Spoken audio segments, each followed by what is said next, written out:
Hello guys! Welcome back to Kusina ni Becca. Ayan, for today's video, gagawa tayo ng maha blanca. Ayan. Meron lang akong nakitang stock dito sa aking pantry. At gagawa lang ako ng kaunti lang na maha blanca para hindi naman masayang yung ating mga stock na nakita ko kanina. And then, gagawa tayo ng maha blanca. Ang ingredient natin ay yung corn. Ayan. Corn. Whole corn. Ayan. I-drain natin yung mais. Ayan. Aray ko. Hindi ko mabuksan. Ayan yung mais. Ayan. Ayan. I-drain natin. Ayan.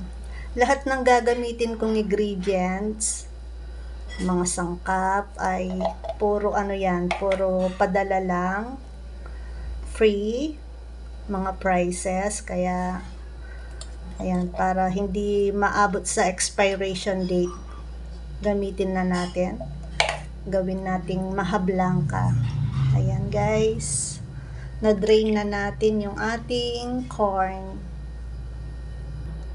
At syempre, itong sabaw, itatapon na natin to. Hindi na to magagamit. Okay? Saglit lang. At syempre, gagamit tayo ng asukal. Okay? Wala akong asukal na puti. Ang meron ko lang dito sa bahay, yung wash na asukal. Ay, hindi kakasya. Saglit lang. Ayan. Lagay na natin sa ano, sa ating lalagyan. Okay. Kuha lang tayo ng 3 takal na asukal para hindi ganong matamis yung ating maha blanca. Syempre, pag tumatanda na tayo, iwas-iwas muna sa matatamis para iwas diabetes, ika nga. And of course, gagamit din tayo ng gata. Ang gagamitin kong gata, yung fresh gata, Coco Mama. Ayan. Hindi to sponsor, pero Coco Mama, fresh gata, baka naman. Ayan. Gagamit tayo ng 2. Ilagay na natin, no? Ayan. Then, imimix natin yan mamaya. Gamit tayo ng 200 ml. Okay.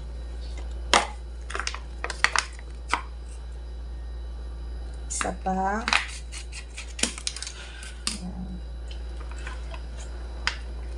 Ayan. Mamaya haluin natin mabuti yan.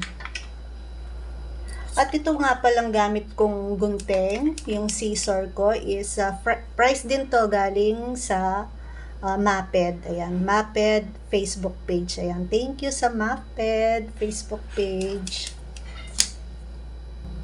Bali, wala akong evaporada na naka-stock dito sa kusina. Ang meron ko lang yung Alaska 2-in-1 cremasada. Ito na lang yung gagamitin ko. Tignan natin kung magiging okay yung kalalabasan. Hindi siya open can, kaya ganito na lang yung gagawin ko. Wala akong can opener eh. Baka naman may gustong mag-sponsor ng can opener. Ang dami kong nabibiling can opener, kaya lang laging nasisira. Ang expiration nito is October 2024 pa, kaya gamitin na natin bago ma-expired. Anong araw na ba ngayon? Anong month na ngayon? May. Month of May. Ayan. Bali, uubusin na natin to. Itong isang latang to. Ilang ano ba to? Yan. Bali 370 ml yung ginamit natin, no? Product ng Alaska. Alaska, baka naman. Okay na siguro tong ano natin, corn. Pwede na rin natin ilagay, no? Mamaya, haluin pa natin ng mabuti yan. Mimix pa natin. Hoping na maging masarap tong aking maha blanca. First time ko tong gawin, guys. Kaya hoping na maging okay yung lasa, yung texture. Ayan.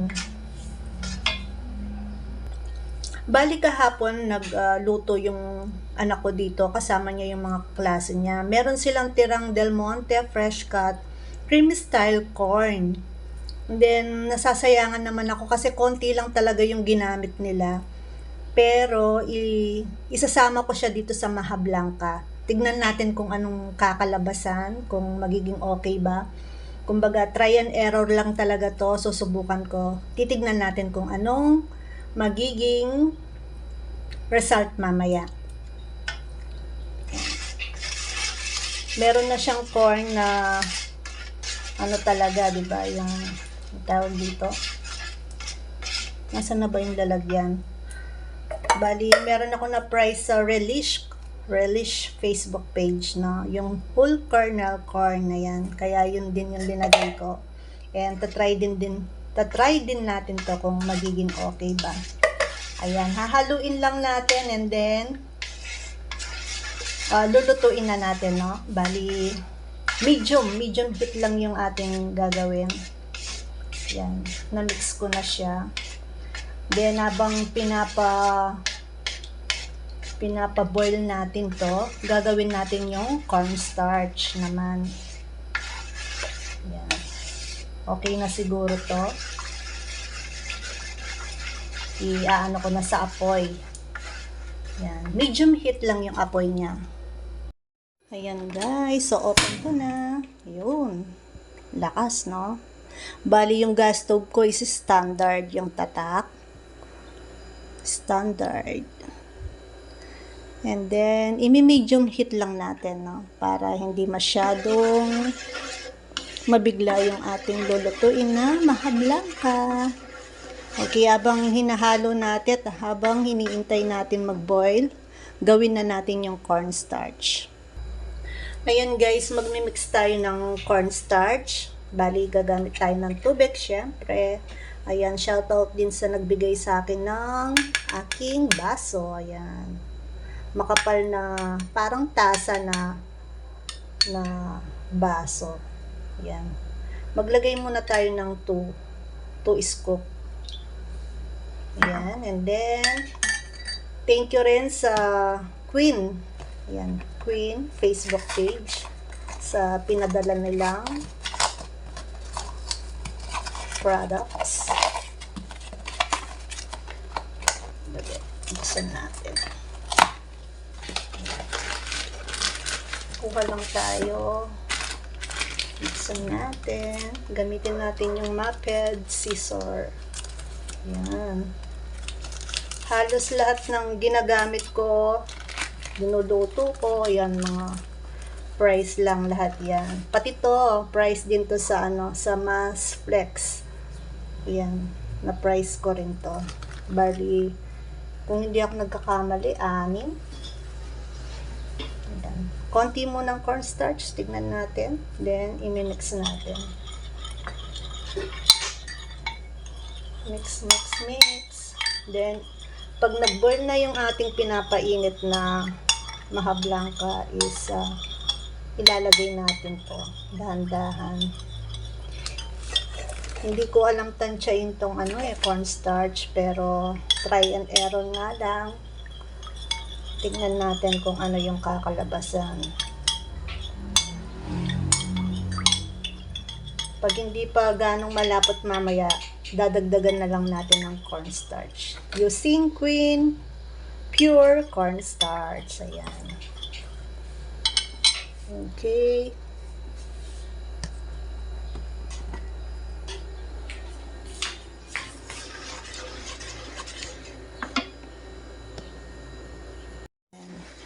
Ito na yung ating na-mix na Maha Blanca, yung mga sangkap niya kanina. May corn, merong evaporada, ano pa ba? Merong asukal. Tikman natin mamaya pag nagbo-boiled na. Halo-halo lang natin. Haluhin. Igogo, King Kapampangan. Ayan. Again, welcome to Kusina ni Becca. Yung mga simpleng lutuin ko lang po. Ayan. Masasarap naman. Minsan hindi masarap, minsan masarap. Talagang ganun lang siguro. Try until you succeed. Ika nga. Yan. Balikan natin ito mamaya. Ito yung minix nating water at saka cornstarch. Pag nag-boil na yung ating linuluto, unti-unti natin tong ilalagay. Ayan guys, mainit na. Malapit na rin mag-boil to. Shoutout pala sa aking mahal na ina in advance, Happy Mother's Day. Advance, Happy Mother's Day sa lahat ng mga nanay, sa mga dakilang nanay. Ayan, syempre, Mother's Day. Kaya i-greet ko rin ang aking sarili. Ayan, Happy Mother's Day, Dang Becca. Yan, sa lahat ng mga kumari ko, sa mga kaibigan ko, mga tita ko, lola, Happy Mother's Day.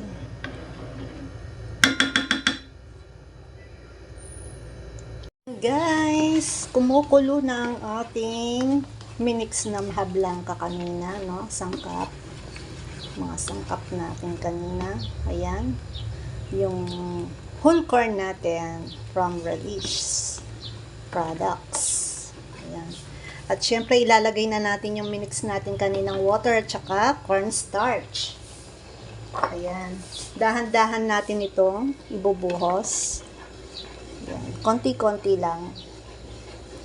Ayan. Tignan natin kung lalapot. Oops, saglit lang.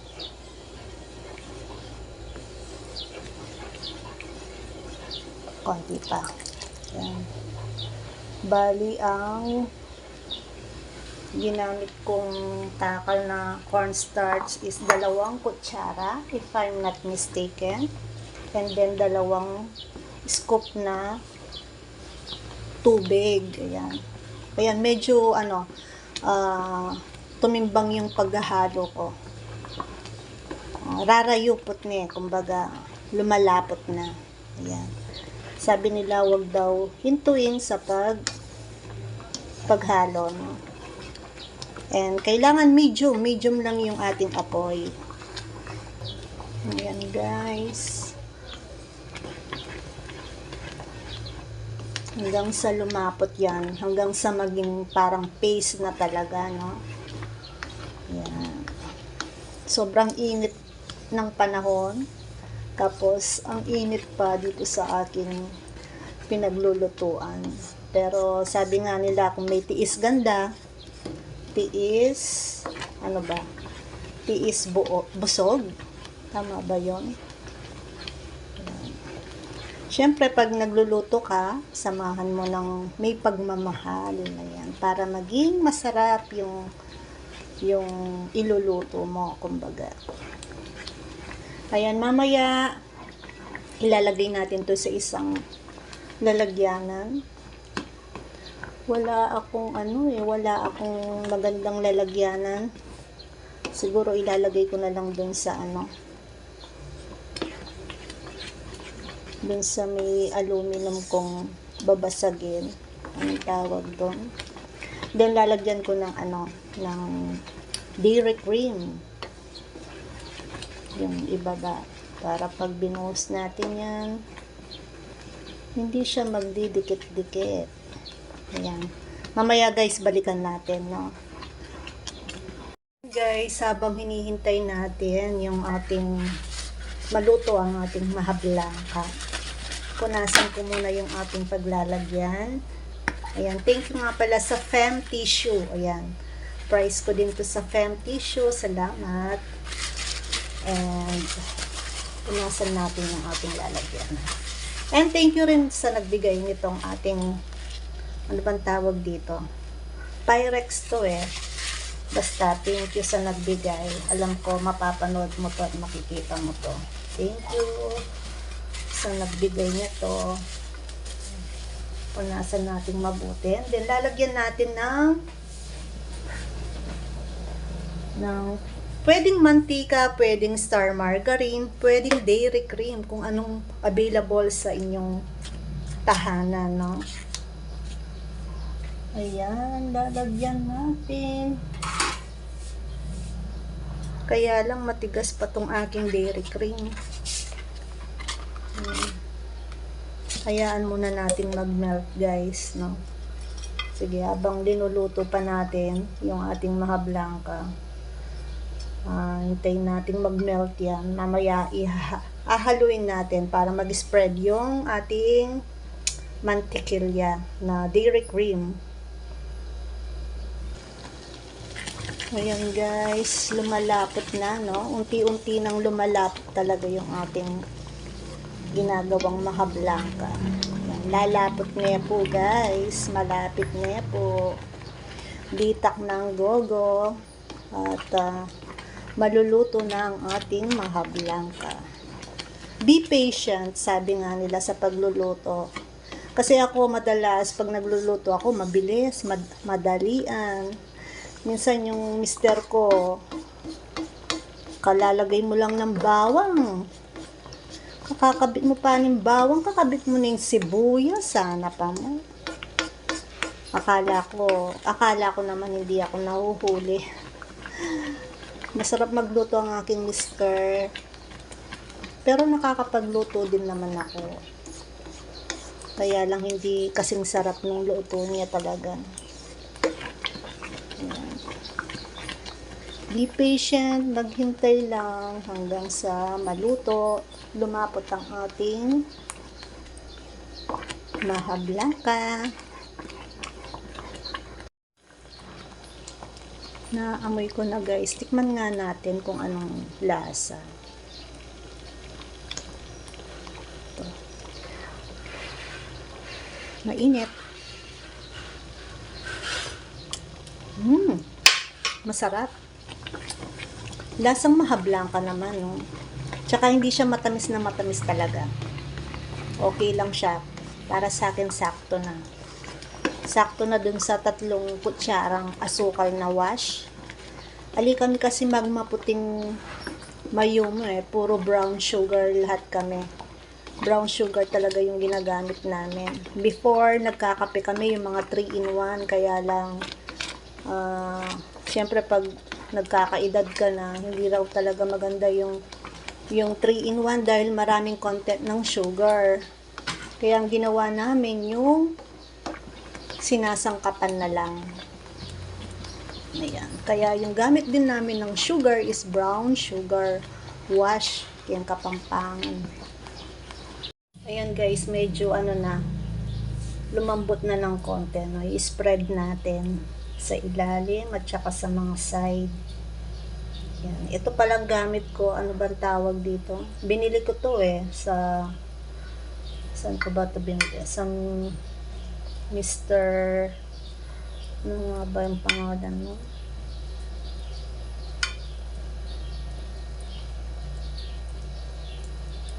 Yan. Spread natin sa magkabilang side. Yan. 4 na side. Para hindi dumikit talaga. Madaling kuhanin pag nag-serve tayo. Serving. Ayan. Then after mamaya, palamigin natin yung maha blanca pag naluto na bago natin ilalagay dito sa lalagyanan. Then after 1 hour, i-ref natin para maging malamig pagkakainin natin yung maha blanca. Ayan guys, konting-konti na lang. Konting kembot na lang at maluluto na ang ating maha blanca. Ayan.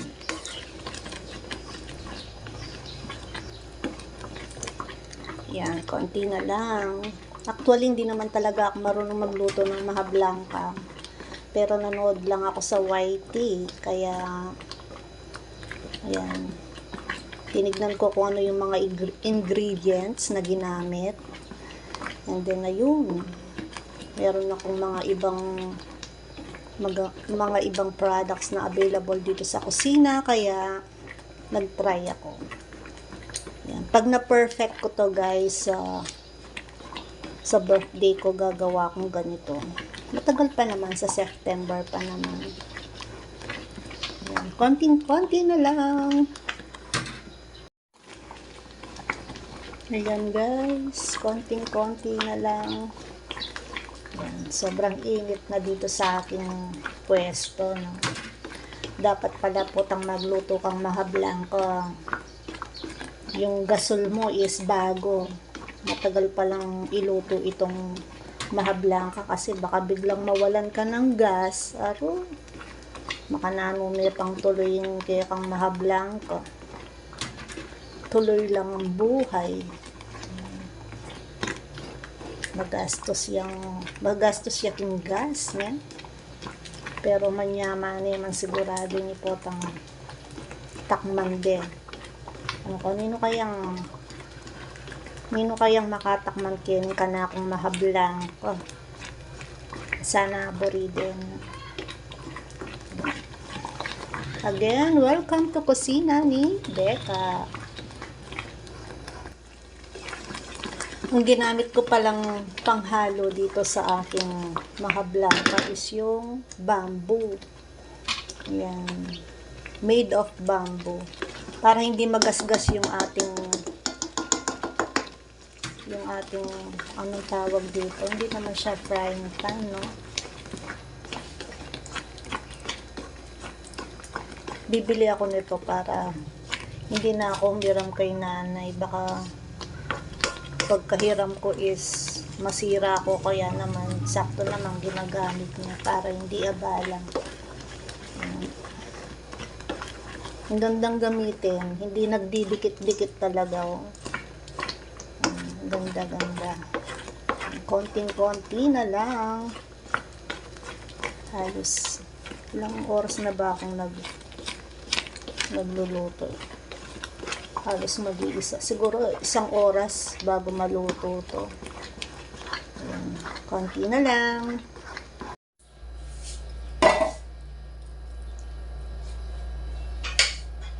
Ayan guys, lalagay na natin.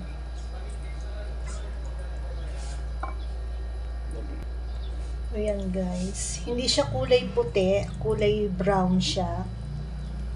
Dahil siguro dun sa brown sugar na linagay ko.